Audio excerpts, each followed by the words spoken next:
डालना पड़े तो मजदूरों के दूसरा के खोलता हुआ कला में चारों डायरेक्टर को उतार करके और इस नब्बे रोड पर ले आएंगे। और यही हम लोग का कर्ज है। विजिटिंग डायरेक्टर है, आता है, विजिट करता है, चला जाता है। तब विजिट करने तो आप भी जाते हैं, मंदिर मस्जिद गुरुद्वारा में जाते हैं, बड़े बड़े धाम पर। एक धाम समझ लिए हैं, काम कुछ नहीं, इसको धाम और आराम समझते। आपकी मांगे कटती है। और पहले के मजदूर का जब मांग करता था तो मजदूर में इतनी गुस्सा होती थी कि लीडर को कहते थे, हे भवन सिंह, राजा सिंह, हे मां शंकर सिंह, देखते हैं साला कैसे नहीं देता है। इस तरह का वर्ड मजदूर निकालता था। इसलिए साथियों, आप अपने सीने में यदि आपको मांग को काटा है, उनके कांटों, उनके छाती को कांटों पर रख करके हम चढ़ेंगे। और अंत में 1 मिनट में मैं अपनी बात समाप्त करूंगा।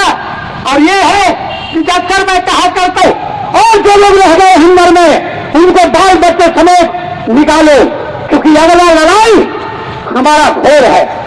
एक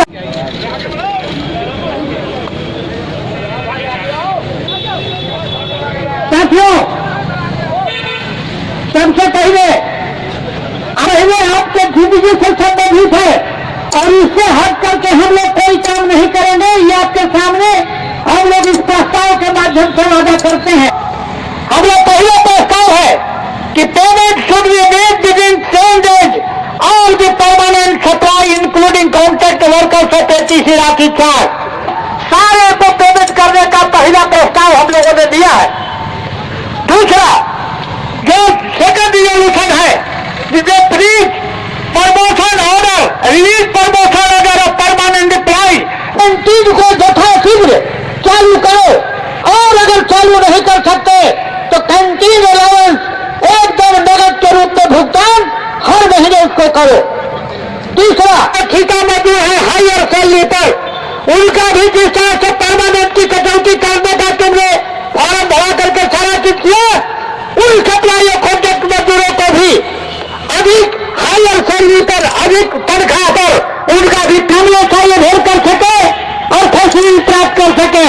एक तो ऐसे ही तनख्वाह नहीं है, अगर बीमार पड़े इलाज के बिना में तो तेरी हालत हम खराब कर देंगे। इसलिए ये खाई का पैसा होने जा रहा है। उसके पहले हर सिलसिला जो परमानेंट एम्प्लॉय का है उसका पैसा जमा कर दो। और अगर जमा नहीं किया और हेल्थ इंश्योरेंस अगर खत्म, ये हमेशा चालू रखो, क्योंकि वही जिंदगी का सहारा है। इस पर किसी तरह का इफ्फत लगाने का काम नहीं करो। इनको मामलों बनवाने का काम देगा और जो पैसा लगेगा आपका केवल मजदूरी देकर के इस कारखाने को नहीं चलेगा, बल्कि आप मजदूरों समेत इस कारखाने के अस्तित्व का शोषण करने के लिए तैयारी कर रहा है। इसलिए बहुत दिमाग में मत रखिए। और जब तक हम क्या कह रहे हैं, जाओ, हम 10 दिन का टाइम दिया है। दोनों इन्होंने को भाभी विधायक प्रत्याशी हैं और एक वो है मानवता विहीन, मान्यता भी दूल्हे धाम में जा रही है। तो उनको भी हम कहना चाहते हैं कि आप जाकर के 10 दिन में ले आओ। काहे आंदोलन बंद कर रहे हो? गाछे कट्ठर और वो तेल अभी वहां से चला भी नहीं है और वो मार फड़फड़ा रहे हैं। इसलिए कि अब वो खड़ा होकर के लड़ भी नहीं सकते, खड़ा होकर के भाषण भी नहीं दे सकते। और दूसरा वाला जो सरकारी रिकॉर्ड है क्या भाषण देगा, वो तो बार मिल आया। और तो ये लड़ाई अगर शुरू हुई और उल्टा पुल्टा अगर बीजेपी के लोग और बीएमएस के लोग बोलेंगे तो मजदूर उनको वही सौंपो नहीं पूछेगा कि 10 दिन के अंदर में ले आओ, नहीं तो एटीसी संघर्ष मोर्चा के साथ जाओ। हम लोग लड़ के लेंगे, भीख लेकर के नहीं लेंगे।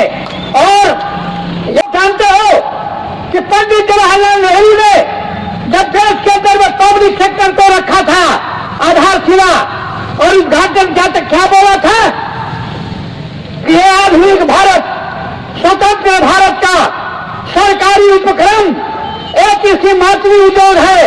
और बरौनी को और सभी कारखानों को कहा कि ये मंदिर मस्जिद आधुनिक भारत का गिरजा और गुरुद्वारा और सारा चीज इसी में है।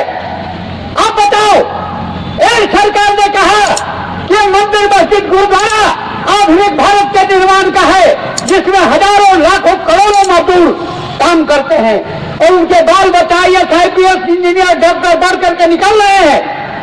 और उस मंदिर को, ये जो आधुनिक भारत का मंदिर पब्लिक सेक्टर है, उसको मोदी सरकार और भाजपा की सरकार आने के बाद खत्म कर रही है। और क्या चीज बना रही है? नेहरू बोले कारखाना सरकारी आधुनिक भारत का मंदिर मस्जिद गुरुद्वारा है, और मोदी जी बोल रहे हैं राम मंदिर ही हमारा न्यारा है, इसलिए राम मंदिर बनाओ और इस जितना जो बेकार होगा वो राम मंदिर में जाके भीख मांगेगा। एक से इंजीनियर डॉक्टर IPS तैयार हुआ और दूसरे से भिखार पैदा होगा, और 14 करोड़ देश की जनता 3 साल में 19 से लेकर के आज तक चौथा साल चल रहा है, 14 करोड़ लोग बेकार हो गए और 70,000 छोटे बड़े कारखाने बंद हुए, पब्लिक सेक्टर 34 बंद हो गए और 26 को सहायता देना बंद कर दिया। प्रबंधन को समय दिया है कि हमको पेमेंट, हमको दो बकाया वेतन, दूसरी बात कि मजदूरों को काम दो, और तीसरी बात कि जितना हमारा इंश्योरेंस है और जो हम कर्जा लेते हैं PF वगैरह वो सबको दो। अगर ये सब काम नहीं हुआ 10 दिनों के अंदर में, तो सबसे पहले डायरेक्टर चारों को बाहर निकालेंगे और कहेंगे कि विजिटिंग डायरेक्टर हमको नहीं चाहिए, विजिटिंग चेयरमैन नहीं चाहिए, हमारे लिए सिर्फ एक चेयरमैन दे दो, चाहे एक डायरेक्टर दे दो विश्वास की तरह जो अस्थायी रूप से यहाँ रह के चलावे, ये हमको विजिटिंग वाला नहीं चाहिए हैं। और ये उधार का सिंदूर दे करके जो सुहागन कहवा रहे हैं कि सब डायरेक्टर है, ऐसा से हम बाज आए और इस डायरेक्टर लोगों से हम युद्ध नहीं जीत सकते और HEC को काम पर हम रन नहीं करा सकते, नंबर 1। और अगर इसके बाद भी 1 तारीख के बाद अगर इनको बाहर करने के बाद अगर नहीं हुआ तो सितंबर के मध्य में हम लोग राज्यपाल के यहाँ जाएंगे, पूरी जनता ज्ञापन देने जाएंगे और राज्यपाल के पास धरना प्रदर्शन करके हम अपनी ज्ञापन देंगे राष्ट्रपति के नाम और प्रधानमंत्री के नाम। तीसरी बात, अगर नहीं हुआ तो ये भाजपा कार्यालय का घेराव सितंबर महीने के अंत तक मास मूवमेंट, जिसमें उसमें किसी भी दल के हों, कोई भी हो, जो HEC बचाने के लिए हमारे साथ चलेंगे।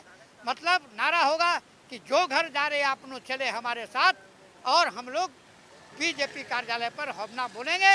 और नहीं तो अगर वो चाहते हैं कि राजपाट चले और उनका वोट मिले, नहीं तो यहाँ से वोट और विदागी सबकी होगी, और फिर मजदूरों को जो मजदूर कर्फ्यू लगेगा और फिर इन पर हम लोग पहले 87 और 84 की तरह कार्रवाई करेंगे।